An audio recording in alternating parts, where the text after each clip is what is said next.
তিন ধরনের মানুষ খুব বাজেভাবে ফ্যামিলি পলিটিক্সের শিকার হয়। পলিটিক্স যে শুধু দেশে থাকে ব্যাপারটা এমন না, ভিলেজ পলিটিক্স আছে, আবার পারিবারিকভাবে রাজনৈতিক কিছু ব্যাপার স্যাপার আছে। পরিবারে কিছু মানুষ কিন্তু দেখবেন রাজনীতি করে, আপনার পেছনে পেছনে আপনার সাথে অনেকভাবে আপনাকে ধোঁকা দেওয়ার চেষ্টা করবে। তো তিন শ্রেণীর মানুষ আছে যারা সব থেকে বেশি ফ্যামিলি পলিটিক্সের শিকার হয়। এর মধ্যে এক নম্বর হচ্ছে এমন সব মানুষ যাদের আবেগটা একটু বেশি, ফ্যামিলির মানুষ একটু বেশি ভালোবাসে, তার আবেগটা কাজ করে বেশি। আর ফ্যামিলির অনেকেই আছে ওই আবেগটাকে পুঁজি করে ওই আবেগ নিয়ে তার সাথে খেলা করে। এজন্য দেখবেন একটা পরিবারে 5 জন সদস্য থাকলে যেই ফ্যামিলির ওই 5 জন সদস্যর মধ্যে যার আবেগটা বেশি তাকেই মানুষ বেশি ধোঁকা দেওয়ার চেষ্টা করে, তার থেকেই মানুষ বেশি ফায়দা লুটার চেষ্টা করে। এটা কিন্তু খুবই কমন এবং খুবই বাস্তবসম্মত একটি বিষয়। এজন্যে ফ্যামিলি পলিটিক্সের শিকার তারা বেশি হয় যাদের আবেগটা একটু বেশি থাকে। আর 2 নম্বর হচ্ছে ওই সমস্ত মানুষগুলো ফ্যামিলি পলিটিক্সের বেশি শিকার হয় যাদের দায়িত্ববোধটা বেশি, যারা চিন্তা করে যে আমার ফ্যামিলির উপরে আমার কিছু কর্তব্য আছে, কিছু দায়িত্ব আছে, আমার ফ্যামিলির তাদেরকে দেখাশোনার দায়িত্বটা আমার নিতে হবে। এই মানুষগুলোই দিন শেষে দেখবেন সব থেকে বেশি ঠকে যায়।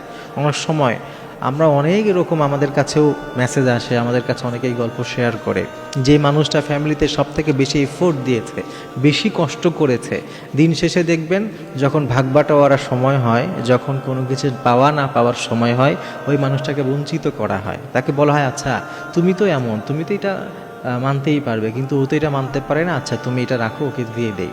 এরকম অনেক কথা কিন্তু চলে আসে। তখন সে দায়িত্ববোধ বেশি, তার আবেগ বেশি, সে আর মুখ ফুটে বলতে পারে না যে আমারও কিছু দরকার ছিল, আমারও কিছু পাওয়ার ছিল, আমারও কিছু নেওয়ার ছিল, বরং সেটা মুখ বুজে সহ্য করে। তার এই দুর্বলতার সুযোগ নিয়ে অন্যরা ফায়দা লুটে যায়। আর 3 নম্বরে দেখবেন খেয়াল করে ওই মানুষগুলো সব থেকে বেশি ফ্যামিলি পলিটিক্সের শিকার হয় যাদের কাছে রক্তের সম্পর্কটার মূল্যটা অনেক বেশি থাকে, যে মানুষগুলো ফ্যামিলির প্রত্যেকটা সদস্যকে মূল্যায়ন করে, তাদেরকে বেশি প্রায়োরিটি দেয় এবং তাদেরকে বেশি সিরিয়াসলি নেয়, যে তাদের প্রত্যেকটা সুখ দুঃখ সে নিজের মধ্যে নিয়ে নেয়, সে তার সুখকে নিজের সুখ মনে করে, তার দুঃখকে নিজের দুঃখ মনে করে। এই মানুষগুলোকে দেখবেন ফ্যামিলির মানুষ, পরিবারের মানুষ বেশি ঠকায়। যখন কোনো কঠিন বাস্তবতার কোনো সময় সামনে আসে, কিংবা দেখবেন যখন হিসাব নিকাশের সময় আছে, কোনো কিছু পাওয়ার সময় আসে, তখন বলে দেখো তুমি তো বুঝবান, তুমি তো বুঝোই, তুমি যদি এটা না নাও, এই জায়গাটা একটু বেশি দাম, এটা যদি তুমি না নাও তোমার তো কষ্ট হবে না, কিন্তু ও তো বুঝে না, ও তো বেশি বাড়াবাড়ি করে, আচ্ছা এটা তুমি ওকে দিয়ে দাও।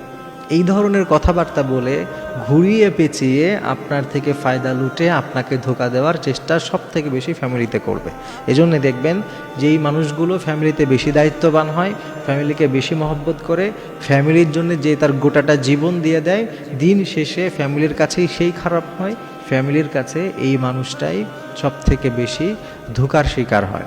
কিন্তু আবার এর মানে এই না যে আপনি, এর অর্থ হচ্ছে আপনি আর ফ্যামিলিকে ভালোবাসবেন না, দায়িত্ববোধ আপনার থাকবে না, বরং আপনি পাওয়া না পাওয়ার হিসাব করেই আপনি ফ্যামিলিকে আপনার যে দায়িত্ব আছে দায়িত্বটুকু পালন করেন। কারণ দিন শেষে কে কতটুকু পাবে, কে কতটুকু সফল হবে, এটা মানুষের হাতে না, এটা হচ্ছে আল্লাহ তাআলার হাতে। আপনি যদি আপনার দায়িত্বটা একেবারে নিষ্ঠার সাথে পালন করেন, যদিও দুনিয়ায় সাময়িকভাবে আপনার মনে হচ্ছে আপনি হেরে যাচ্ছেন, আপনাকে ধোঁকা দেওয়া হচ্ছে, কিন্তু দিন শেষে দেখবেন আল্লাহ তাআলা আপনাকেই দুনিয়া এবং আখিরাতে বেশি সফলতা দান করবে ইনশাআল্লাহ।